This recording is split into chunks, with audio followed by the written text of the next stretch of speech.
E aí nós temos gráficos fundamentalistas também aqui, fora da análise técnica, fora dessa análise subjetiva que cada analista tem, né? A gente tem, né, gráficos fundamentalistas que, por exemplo, mostram aqui, por exemplo, que o número de carteiras segurando um Bitcoin no mínimo, né, está crescendo vultosamente, está se aproximando da casa de 1 milhão de holders, né? Ou seja, 1 milhão de bitcoins está na mão de 1 milhão de carteiras. Então, isso é muito interessante a gente entender, né? Praticamente chegando nesse patamar. Então, a gente vai estar, né, documentando toda a história do Bitcoin aqui nesse período, nesse processo.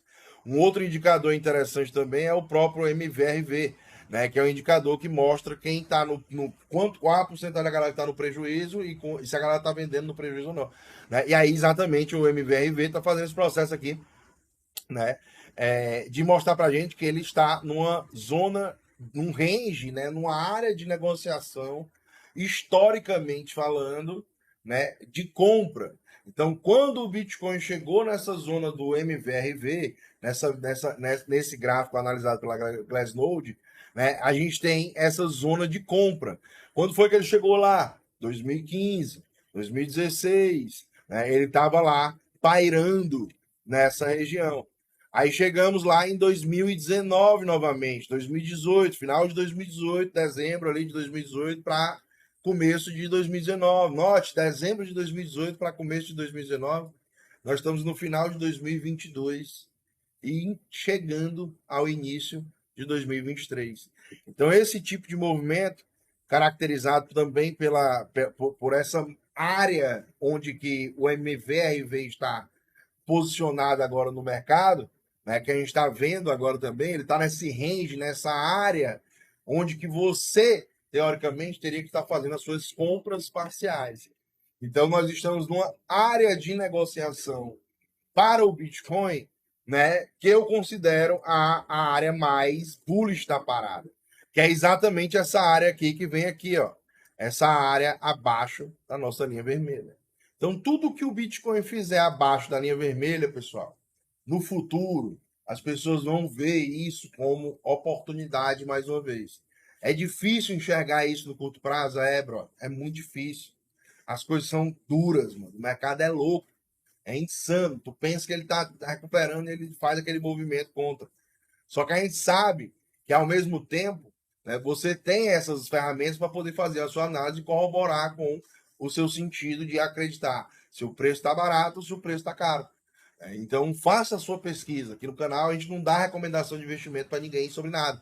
A gente fala para você que, às vezes, é um momento melhor do que o que a gente já teve no passado. Então, eu estou fazendo isso. Eu não quero recomendar ninguém a fazer nada. Você sabe que a gente tem aquele movimento da massa, né? Mas é exatamente isso daqui que acontece, entendeu? Dior, tá ligado? Dior, para quem não sabe, aqui no mercado cripto, essa sigla DYOR, né? Significa exatamente do your own research. Faça a sua própria pesquisa. Né? Então é muito interessante que vocês também tenham autonomia para fazer isso, tá ligado? Nada adianta você ficar todo dia procurando a opinião de A ou B para poder você consolidar somente a sua tese. Você tem que ter autonomia para isso. Você tem que saber onde pesquisar, saber onde procurar, né? E não apenas ficar procurando influência na internet ou então, por exemplo, qualquer outra coisa para poder ficar, né, identificando pontos. Né? Aqui é uma entrada, aqui é uma saída, aqui é não sei o que era isso, que era aquilo. Não, você tem que ter a sua capacidade de analisar friamente, interpretar e entender. Vale ou não vale a pena eu estar me expondo a isso, aqui, agora, nesse momento, ou as outras alternativas que existem. Então, eu, particularmente, acho que a gente está no momento bom. Eu estou fazendo isso. Estou acumulando nesse movimento atual. Ok? E eu estou dizendo para vocês que cada um faz o que quer aí. Cada um mergulha na pica que quer, né? Mas eu tenho esse viés do mundo cripto aqui, vocês sabem que eu tomo um risco acima da média, né? Então, o risco que eu tomo, ele é acima da média. Eu tomo um risco que as pessoas não gostam de tomar, mas eu também tenho retornos ou prejuízos dessa magnitude, né?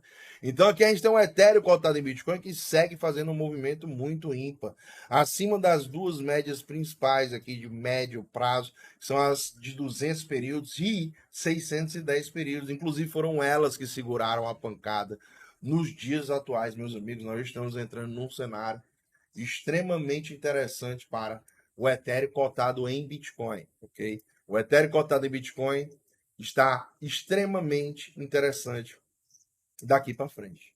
Sinceridade, fazia tempo que eu não ficava tão bullish com esse movimento de gráfico aqui que está acontecendo. Né?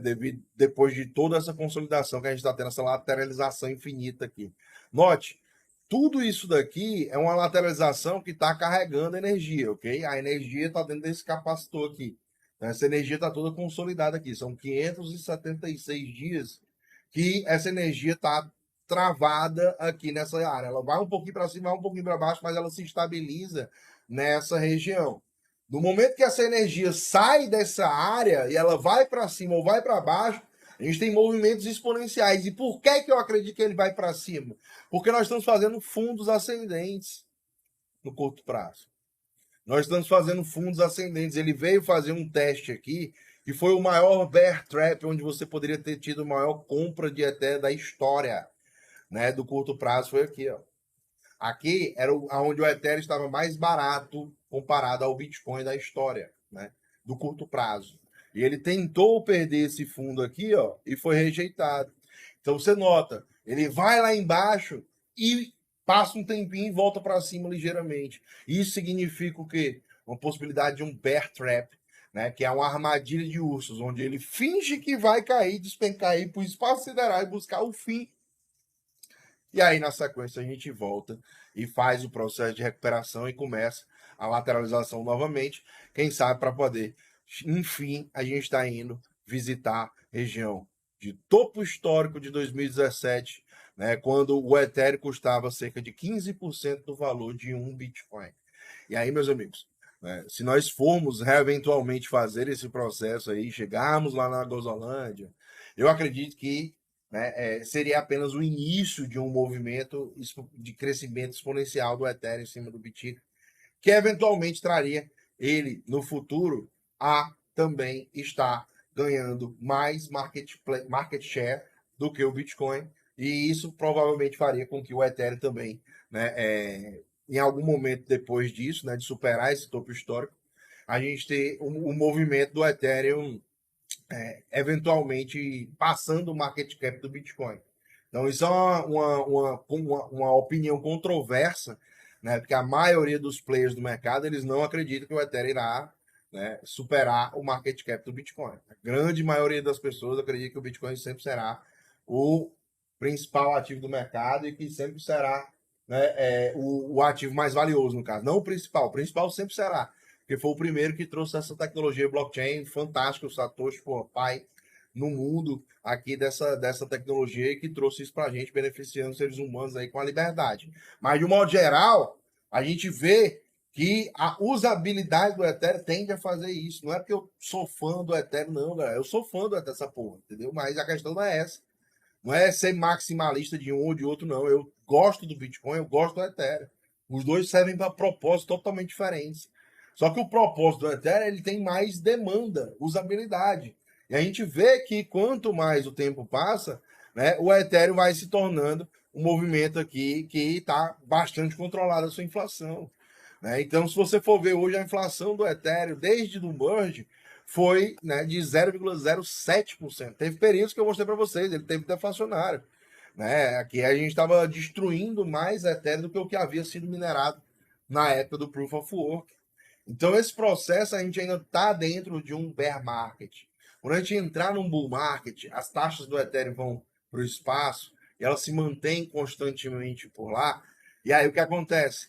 Né? Você vai ter uma queima de Ethereum violenta, crescente. E a galera vai ver esse número aqui cada vez mais baixo com o passar do tempo. E é exatamente esse tipo de movimento que a gente está tentando comentar aqui com vocês, porque, né, é esse tipo de coisa, a oferta e demanda faz com que as coisas, né, realmente elas mudem de patamar, tá ligado? Não é porque eu quero, é porque o mercado enxerga as assimetrias. Né? As assimetrias estão aí para serem enxergadas, quem enxerga se beneficia, quem não, né, acaba vendo passar. Né? Então é muito interessante a gente bater nessas teclas para vocês, porque quando a gente fala sobre isso, a gente entende que, né, nós temos uma oportunidade na nossa frente. O Ethereum hoje sendo precificado a 154 bilhões, de um movimento que ele já chegou a praticamente 500 bi, né? Você vê que pode ser uma alternativa você estar fazendo pequenas alocações. Ah, cara, pode chegar mais baixo? Pode. E se chegar, o Ethereum, o Bitcoin, a Polygon, o Chainlink, essas cripto todas que são, né, fundamentadas chegarem, é hora de fazer o que você tem que fazer, né? Devagar e sempre, né? Aproveitando esses movimentos. Então, o mercado hoje está com 900 bilhões aproximadamente de dólares e nós temos ainda 36% aqui, né, de dominância do próprio Bitica, né? No caso que no próprio TradingView, quando ele calcula a dominância do Bitcoin, está em cerca de, né, 40%, né? 40,43% aqui nos últimos dias, ganhando aqui um suportinho, né? Mas ainda não conseguiu romper aqui o topinho do pescoço aqui desse W, né? Desse fundo duplo, né? E quem sabe ele vai testar novamente esse W aqui na casa dos 41% aqui, né? De dominância. Ó, o Diego